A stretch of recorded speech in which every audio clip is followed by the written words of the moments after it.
దేవునికి మహిమ కలుగును గాక. ప్రభు పేరట మీ అందరికి వందనాలు, శుభాలు, మరణాత. ప్రభునందు ప్రియా దేవుని సంగమ, దేవుని బిడ్డలారా, ఈ సాయంకాల సమయంలో మరొకసారి దేవునికి కనిపెట్టుట అనే మూడో ప్రసంగంకు మరి ఈ రోజున మరొక పర్యాయం మీ ముందుకు వచ్చాను. 119వ కీర్తన మరి మనం 56 వచనాలు చదివి వివరించుకున్నాం. 57వ వచనములోకి మనం ప్రవేశించిపోతున్నాం. దాని కొరకు ప్రార్థన చేద్దాం. మహోన్నతుడా, మహాగణుడు అయిన మా దేవా, నీకు స్తోత్రాలయ. సమయంలో ప్రార్థిస్తుండగా దేవా, నీ సన్నిధి మాకు తోడుగా ఉంచి నీ వాక్యము చేత, నీ ఆలోచన చేత బలపరిచి నడిపించమని, నీ ఆలోచన యావత్తు కూడా మాకు తోడుగా ఉంచి నడిపించమని మీరును, మా తండ్రి గారును, పరిశుద్ధులు, దేవదూతులు, సెరేబులు, కరేబులు, 24 పెద్దలు, 4 జీవులు, 12 ఆత్మలకు ఆదరణ తోడుగా నాలో ఉండి మీరు మాట్లాడిన బిడ్డలకు కావలసిన మాటలు ఈ వాక్యం ద్వారా బయలుపరచమని వాక్యమైన యేసు నామమున అడుగుచున్నాను పరమ తండ్రి, ఆమేన్. మన తండ్రి అయిన దేవుని సన్నిధి సహాయం తోడుగా ఉండి ముందుకు నడిపించును గాక, ఆమేన్. ప్రభునందు ప్రియా దేవుని సంగమ, దేవుని బిడ్డలారా, ప్రభు పేరట మీ అందరికి శుభాలు తెలియపరుస్తున్నాను. ఈ సాయంకాల శుభాలు మరొకసారి మీ అందరకు తెలియపరుస్తుండగా మీ అందరూ గమనిస్తున్నారని నమ్ముచ్చు. దేవదేవుని యొక్క నామములో మీ అందరికి శుభాలు తెలియపరుస్తున్నాను. ప్రియులారా, ఈరోజు పాఠము మనం చదువుకుంటా. ఇక్కడ మనం గమనించాలి,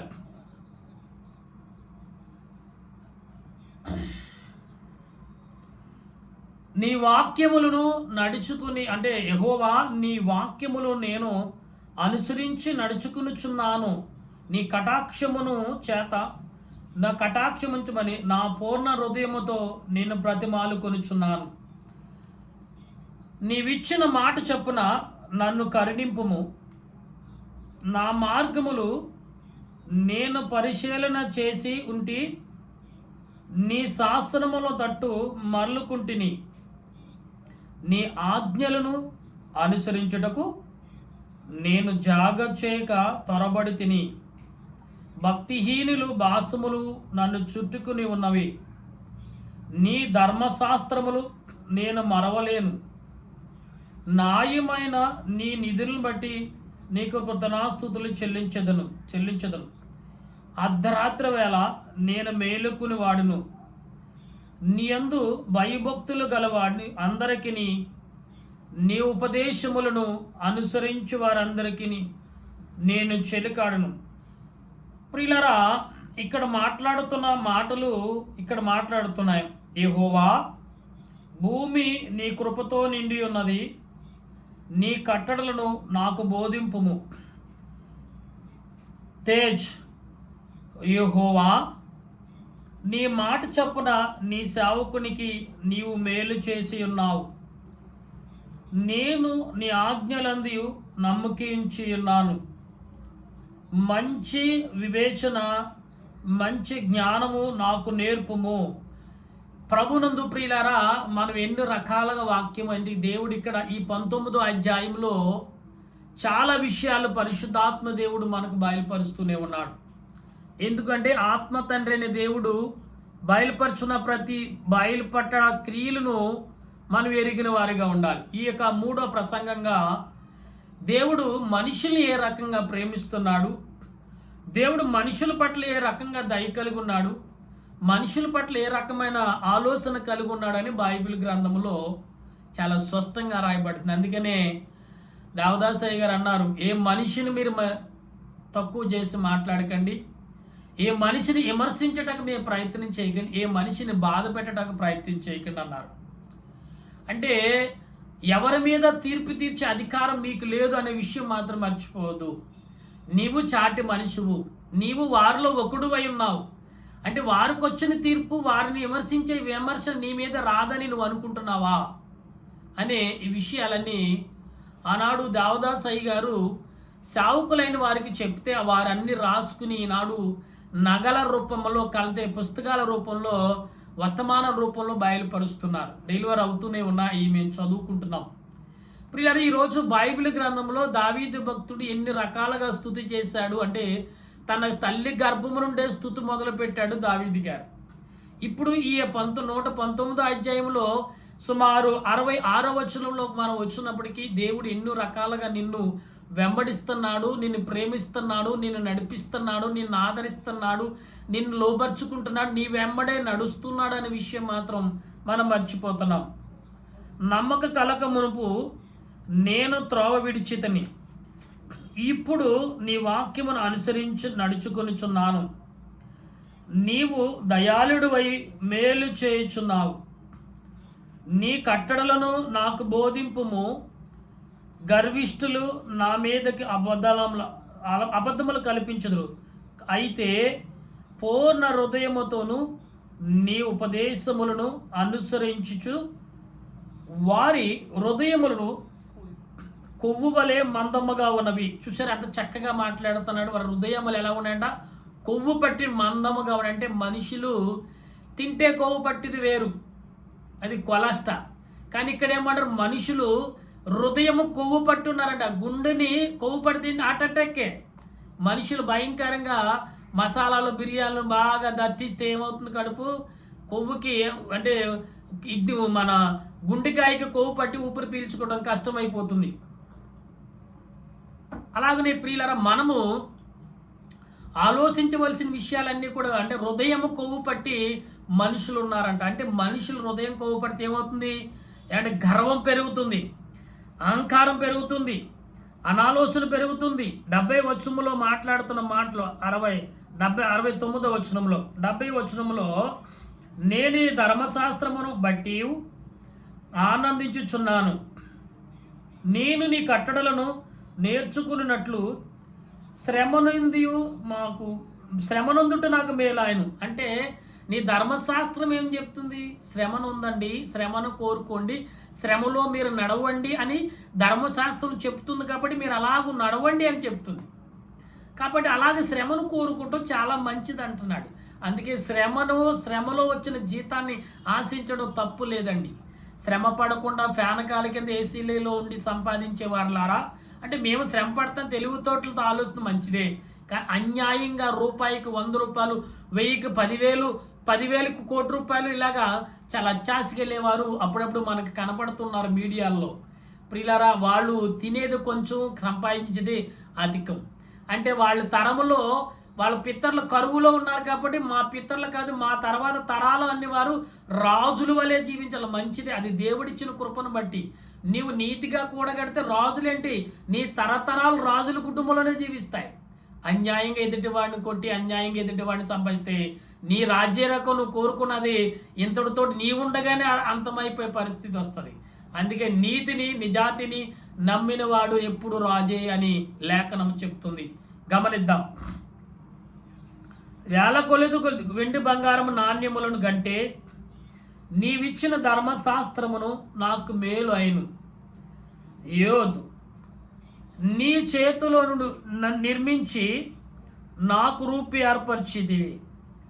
నేను నీ ఆజ్ఞలను నేర్చుకున్నట్లు నాకు బుద్ధి దయచేయము. నీ వాక్యం మీద నేను ఆశ పెట్టుకుని ఉన్నాను. నీ అందు భయభక్తులు గలవారు నన్ను చూసించి సంతోషించుదురు.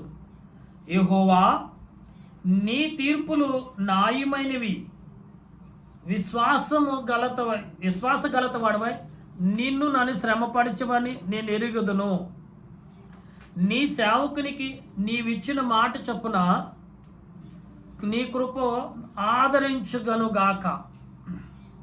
నీ ధర్మశాస్త్రము నాకు సంతోషము కరము. నేను బ్రతుకున్నట్లు నీ కరుణ కటాక్షములు నాకు కలుగునుగాక. నేను ఉపదేశములను ధ్యానించుచున్నాను. గర్విష్ఠులు నా మీద అబద్ధములాడి అందుకు సిగ్గుపడుదురుగాక. ఇక్కడ చూడండి, చాలా విషయాలు. అంటే దేవుని యందు ఎలాగుంటామో, దేవుని పట్ల ఎలా జీవిస్తామో, గర్విష్ఠులు ఎలాగున్నారో, మంచివారు ఎలాగున్నారో, చెడ్డవారు ఎలాగున్నారో, ఏమండి సాక్ష్యం అనేది మనలో ఉందో లేదో, రేపు తీర్పు అనేది ఉందో, ఆ తీర్పులో నిలబడినప్పుడు మనలో సాక్ష్యం లేకపోతే మనం ఎక్కడికి వెళ్ళిపోతామో, ఇదైనా మనం తెలుసుకుంటున్నామో లేదో అనేది వాక్య గ్రంథంలో క్లియర్ కట్గా దేవుడు చెప్తున్నాడు. అంటే స్తుతులు, ఆరాధించుట, గణపరచుట, దావీదు గారు చెప్పిన అంశాలు ఇవే. మొదడు స్తుతి చేశాడు, తర్వాత కొనియాడాడు, తర్వాత ఆరాధించాడు, తర్వాత దేవుని గణపరచాడు, తర్వాత కొనియాడాడు. ఈ 4 విషయాలు కూడా ఆయన ఎక్కడ కూడా విడవలేదు, మరవలేదు. ఈ 7 విషయాలు కూడా. ఎందుకంటే అతడు దేవుని దగ్గర ఏమి నేర్చుకున్నాడు అంటే స్తుతిని మొదలు స్తుతితో ఏమండి గుర్రాన్ని కట్టాలంటే ఏం చేయాలి? కళ్ళిమి వేయాలి. దాని నోటికి కళ్ళిమి వేసి చెక్క వేస్తే అవుతుంది. అదే చూడండి, వగరపోతే ఆంబోతును బంధించాలంటే దాని ముక్కుకు తాడు వేయాలి. అది ఎలాగైనా మల్లుతుంది. అంటే దేవుడు ఇక్కడ నిన్ను ఏ రకంగా వాక్యముతో కట్టాలని చూస్తున్నాడు. వాక్యముతో కట్టినవాడు దానికి చూడండి, ఆంబోతుకు ముక్కుకు తాడేస్తే అది తాడేసి కడితే ఎంత చిన్న తాడు, డొక్కు తాడేసి కట్టండి, ముక్కుకు తాడేయండి. నేను పెద్ద దాడితో నేను బంధించబడనని భ్రమలో ఉండిపోతే ముక్కుకు తాడేయబడింది, కానీ ముక్కు చీలుకుపోతుందని భయంతో అది కదలదు. ప్రియులారా గమనించిన, అందుకని దేవుడు వాక్యం అనే దారముతో నేను కడుతున్నాడు, అల్లుతున్నాడు. దారం అల్లికెళ్తే ఏమవుతుంది? ఒక వస్త్రం అవుతుంది. దారం పోగులన్నీ అల్లికెళ్తుంటే అదేమవుతుంది? వస్త్రం అవుతుంది. అలాగే నిన్ను నన్ను దేవుడు వాక్యం అనే దారముతో అల్లుతున్నాడు అనే విషయం మాత్రం మనం మర్చిపోతున్నాం. దారము చాలా, ఒక దారం పోగు రాగితే చాలామంది అల్లుతూ ఉంటారు కదా, అన్నీ కూడా వచ్చేస్తుంది. మొత్తం వస్త్రం అంతా ఇప్పుడు లేసి ఉంటాయి కదండి, అవి ఒక దారం బట్టి ఒక దారం లాగితే మొత్తం కుప్పగా మారిపోతుంది. ఎంత వస్త్రం అంత కుప్ప అయిపోతుంది. ప్రియులారా ఎందుకంటే అది లేసి దారం, ఒక దారం పోగుని బట్టి ఒకదాన్ని బట్టి ఒకటే అల్లుకుంటూ వస్తాడు. కాబట్టి ఇది కూడా అంతే. దేవుడు వాక్యమును బట్టి, వాక్యములో అంశాలను బట్టి అక్షరాలను బట్టి అక్షరాల ఒత్తులను బట్టి గుడిస్తూ నీకు వివరణ ఇస్తున్నాడు అనే విషయం మాత్రం మనం మర్చిపోవద్దు అని లేఖనం చెప్తుంది. అందుకే మనలో తీర్పు ఉంది, తీర్పులో ప్రవేశించాలి. ఖచ్చితంగా మనలో సాక్ష్యం అయితే పక్కాగా ఉండాలి. అందుకే మొదట మనలో భయం ఏంటంటే నేను తీర్పులోకి వెళ్తాను అనే భయం నీలోకి ఉన్నప్పుడు ఖచ్చితంగా దేవుడి సాక్ష్యం అవుటకు, సాక్ష్యం నిలుపుకొలుకోటకు, సాక్ష్యం దాచుకోటకు, సాక్ష్యములో కట్టబడటకు, సాక్ష్యమును బలపరచుకోటకు, సాక్ష్యము ద్వారా నడవటకు దేవుడిని మార్గం చూపుతాడు అనే విషయం మర్చిపోవద్దు. నీ అందు భయభక్తులు గల వారిని, నీ శాసనములను తెలుసుకుని వారును నా పక్షముగా నుందురు గాక. నేను సిగ్గుపడకుండునట్లు నా హృదయములు నీ కట్టడలే విషయములే నిర్దోషమగును గాక. కఫ్. నీ రక్షణ కొరకు నా ప్రాణము సొమ్మసిల్లుచున్నది. నేను నీ వాక్యము మీద ఆశ పెట్టుకున్నాను. నన్ను ఎప్పుడు ఆదరించుదవో అని నా కన్నులు నీవిచ్చిన మాట కొరకు కనిపెట్టుకి క్షీణించుచున్నవి. నేను పొగ తగులుతున్న సిద్ధి వలె అయితే, నీ పొగ తగులుతున్న సిద్ధి అలాగే ఎండిపోతున్నాను ప్రభు అని వేడుకుంటున్నాడు దావీదు గారు. ఎంత మర్మం ఉన్నదండి. ఈరోజు మనం ఆ విషయం గ్రహించక ఏదేదో మాట్లాడుతున్నాం. అందుకే అమెరికాలో ఒక దైవజనుడు సుమారు 450 సార్లు బైబిల్ చదివారంట. 450 సార్లు, ఒకటి కాదు, రెండు కాదు. ఇంకా బైబిల్ ఏదో తెలుసుకోవాలని అన్వేషణ చేస్తున్నాడంట. అంటే బైబిల్ ఎందు సాధువుడైనా కానీ ఇంకా సాధుత్వంలో ఏదో ఉందని వెతుకుతున్నాడు. ఇలా సాధువు అనే మనస్తత్వం కలిగిన వారు ఇంకా ఏదో ఉంది, దేవుని ప్రేమ అంతు చిక్కనది, ఇంకా పొందే కొలది ఇంకా పొందాలని ఆశ కలిగించేది. ఈ లోకంలో డబ్బు ఉంటే, బంగారం ఇంకా ఉంటే బాగుంది ఎలాగనుకుంటామో, దేవుని ప్రేమ దానికంటే డబల్ రెట్లు అంటే ఓయ్. ఇది మాత్రం మీరు గమనించుకోవాలి. ఒకసారి దావీదు గారి వాక్యం చదువుతుంటే దావీదు గారు ఎందుకు దేవునికి ఇష్టడుగా మారాడు అనే మాటకు ఇక్కడ మనకు బాగా వివరణ దొరుకుతుంది.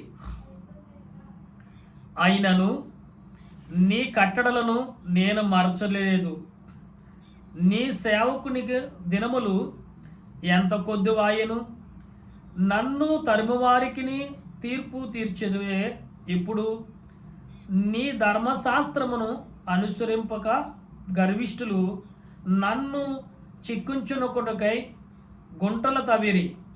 నీ ఆజ్ఞలు నమ్మదగినవి, పగవారు నిమిత్తముగాను పగవారు నిర్నిమిత్తంగా నన్ను తగురుచున్నారు. నాకు సహాయము చేయుము. భూమి మీద ఉండకుండా వారు నన్ను నాశనము చేయుటకు కొంచెమే తప్పిను. అయితే నీ ఉపదేశములను నేను విడవకున్నాను. నీవు నియమించిన శాస్త్రములను నేను అనుసరించినట్లు నీ కృపచేత నన్ను బ్రతికింపుము. లామెత్, యెహోవా నీ వాక్యములు ఆకాశమందు నిలకడగా ఉన్నది. యెహోవా నీ వాక్యము ఆకాశమందు నిత్యము నిలకడగా ఉన్నది. నీ స్వాస్థము తరతరములుండును. నీవు భూమిని శాస్త్రదించితివి, అది స్థిరముగా నున్నది. సమస్తమును నీకు సేవ చేయుచున్నది. కావున నీ నిర్ణయ చొప్పున అవి నేటికి స్థిరపరిచి ఉన్నవి. అంటే నేటికి వరకు కూడా దేవుడు చెప్పుచున్న క్రియలు స్థిరపడే ఉన్నాయి. దేవుడు చేసిన సృష్టి స్థిరపడి ఉంది. దేవుడు చేసిన ఆకాశం స్థిరపడింది. దేవుడు చేసిన నక్షత్రాలు స్థిరపడి ఉన్నాయి. దేవుడు చేసిన నీరు, గాలి, భూమి అన్నీ స్థిరపడే ఉన్నాయి. కానీ మనం మాత్రం స్థిరపడలేము. ఎందుకు అంటే మనకి సమాధానం లేదండి. ఎందుకంటే లామేతు అన్నాడంటే ఇక్కడ దాని అర్థం ఏంటి? లామేత్ అంటే మనిషికి సంపూర్ణమైన ఆదరణ కలిగే విశేషం అని అర్థం. లామేతు అంటే దేవుని యందు నుంచి మనం అందుకునే శక్తి అని అర్థం. అటువంటి అన్నీ కూడా మనం ఏం చేస్తున్నామంటే ఈరోజు అర్థమరాని బ్రతుకులు, అర్థమలేని జీవితాలు, అర్థమలేని ఆలోచనలు. అసలు ఎందుకండి అన్నిని? దేని కొరకండి అన్నిని? దేని నిమిత్తమండి అన్నిని మీరు చేసే పనులు? నా ప్రియమైన స్నేహితులారా, అందుకే గమనించమని అంటున్నాం. ఎందుకంటే మీరు చేసే క్రియలు, మీరు చేసే పనులు, మీరు చేసే ఆలోచనలు, మీరు చేసే తలపెట్టే ప్రతి క్రియ పట్ల దేవుడు ఆలోచన కలిగి ఉన్నాడనే విషయం మాత్రం మర్చిపోతున్నారు. దేవుడు ఆలోచనలో ఉన్నాడు, నీతో పాటు ఉన్నాడనే విషయం మర్చిపోతే దానికి నష్టపోయేది నువ్వే అని మాత్రం మర్చిపోవట్లేదు. ఇవన్నీ మర్చిపోతున్నాం కాబట్టి ఈరోజు మరలా దేవుడు అనేక మార్లు మనకి గమనిస్తున్నాడు. ఈరోజు సుమారు 91 వచనాల వరకు మనం చదువుకున్నాం. ఈ యొక్క అధ్యాయం వచ్చి 119 అధ్యాయంలో 91 అధ్యాయం వరకు ఈరోజు మనం వివరణ చేసుకున్నాం. పిల్లరా ఉన్న తర్వాత రేపుడు మరి ఉదయకాలం కూడా సుమారు 10 రోజుల నుంచి ఉదయకాలం చాలా ఇబ్బంది పడుతున్నాం ఆవేశంతో, మరి ఫేవర్తో. ప్రియులారా గమనించుతున్నారని నమ్ముతున్నా. కొరకు నా పరిచయం కొరకు మీరు అందరూ ప్రార్థన చేస్తారని నమ్ముతున్నాను. అయినప్పటికీ దేవుని వాక్యాన్ని మాత్రం ఎన్నడూ మరవలేదు, విడవద్దని మాత్రమే నేను చెప్తున్నాను ఒక సేవకుడిగా. కనుక మీరందరూ ఈ వాక్యాన్ని విని మీ హృదయాలు, మీ మనసులు, మీ తలంపులు, మీ ఆలోచనను కట్టుకుంటూ దేవుని సన్నిధికి, దేవుని తీర్పులోకి వెళ్ళేటప్పుడు సాక్ష్యం కలిగి ఉండాలని ఆలోచన దేవదేవుడు మనందరికి అందించును గాక. ఆమేన్. ప్రార్థన చేసుకుందాం. దయగల తండ్రి, నీకు స్తోత్రాలు, ప్రేమగల రక్షక, వందనాలయ్యా. ఇంతవరకు మా ప్రియులు నీ బిడ్డలతో మాట్లాడమని నమ్ముచున్నాను. నీ సావుకుడిని నన్ను బలపరుచుకుని నిలబెట్టి మాట్లాడించినందుకు నీకు స్తోత్రాలు. మీరును మా తండ్రి గారును పరిశుద్ధులు, దేవదూతలు, సెరేబులు, కరేబులు, పరిశుద్ధులతో మీరు మా మధ్య నుండి చక్కటి మాటలు వివరించారని నమ్ముతూ, దేవా నీ బిడ్డలైన వారిని, మా దేశ ప్రజలు, మా దేశ పెద్దలను, మా దేశ నాయకులను, మా దేశంలో ఉన్న గ్రామాలు, పట్టణాలు, పల్లెలు, ఆయా గ్రామాల్లో ఉన్న ప్రతి మా బంధుమిత్రులందరిని బట్టి నీకు వందనాలు. నీ వాక్యాన్ని వింటున్న ప్రతి వారిని బట్టి, నీ వాక్యమును అనుసరిస్తున్న ప్రతి వారిని బట్టి, నీ నామాన్ని బట్టి స్తుతిస్తున్న వారిని బట్టి, నీ నామాన్ని గణపరుస్తున్న వారిని బట్టి, నీ నామాన్ని కొనియాడబడుతున్న వారిని బట్టి వందనాలు, స్తుతులు, స్తోత్రాలు చెల్లిస్తున్నాను. నీ సేవకుడైన నేను, నా దేన కుటుంబం, నా బిడ్డల కొరకు, ఇదిగో నా ప్రభా, నా పరిచర్య కొరకు, నా పని కొరకు తండ్రి ఆనాడు అపోస్తుడైన పౌలు ఏ రకంగా పనులు చేసి జీవించాడు, అలాగే మేము కూడా తండ్రి పరిచర్య కొరకు, ఇదిగో తండ్రి చేతి పని మీద కూడా ఆధారపడి జీవిస్తున్న మాకు మీరే తోడుగా ఉండి నడిపించి అనేకులు ఈ మాటలు వింటూ ప్రభా నాకు తోటపడినట్లు, నాకు సహాయపడినట్లుగా నీ కృపను చూపించి మరణాత ప్రార్థన సన్నిధి అధికము చేసి బలపరిచి నీ చిత్తములో నడిపించుమని ఆత్మరూపుడైన క్రీస్తు నామమున అడుగుచున్నాను మా పరమ తండ్రి. ఆమేన్. మన తండ్రి అయిన దేవుని కృప, త్రియేక దేవుని సన్నిధి కాపుదల సదా తోడై నడిపించును గాక. ఆమేన్, ఆమేన్, ఆమేన్, ఆమేన్. మీ అందరికీ వందనాలు.